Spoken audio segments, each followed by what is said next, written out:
Mental health professional এই ছাতার নিচে কিন্তু অনেকগুলো প্রফেশন আছে। তো প্রথমেই যাদের কথা বলবো তারা হচ্ছেন সাইকিয়াট্রিস্ট, যারা মনোরোগ বিশেষজ্ঞ।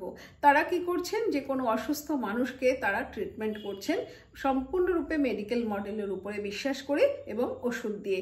যার ক্ষেত্রে ওষুধ লাগবে না তাকে ওনারা থেরাপিতে পাঠাচ্ছেন। এর পরের গ্রুপটা আছে সাইকোলজিস্ট, যারা কিন্তু বিভিন্ন ধরনের থেরাপি করে সাহায্য করেন।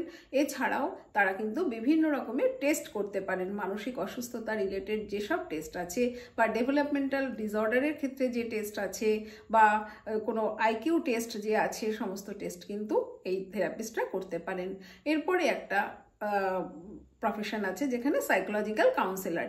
এই কাউন্সিলর কারা, যারা স্কুল কলেজে আছেন, বিভিন্নভাবে স্টুডেন্টদের সাহায্য করছেন, বয়স্ক মানুষদের সাহায্য করছেন। এনারাও কিন্তু সেই থেরাপি দিচ্ছেন, তাদের গোল সেট করতে সাহায্য করছেন, টাইম ম্যানেজমেন্ট করতে সাহায্য করছেন, ইমোশনালি ব্যালেন্স করতে সাহায্য করছেন। এইগুলোতে এনারা সাহায্য করেন।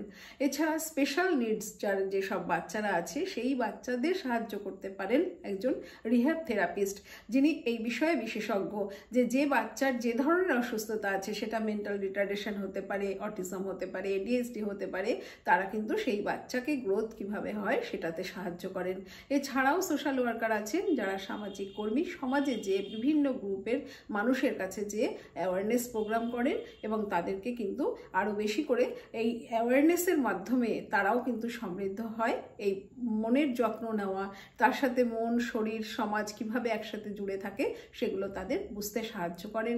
অবশ্যই প্রত্যেকের ওয়েলবিংটাকে এনহ্যান্স করার চেষ্টা করেন।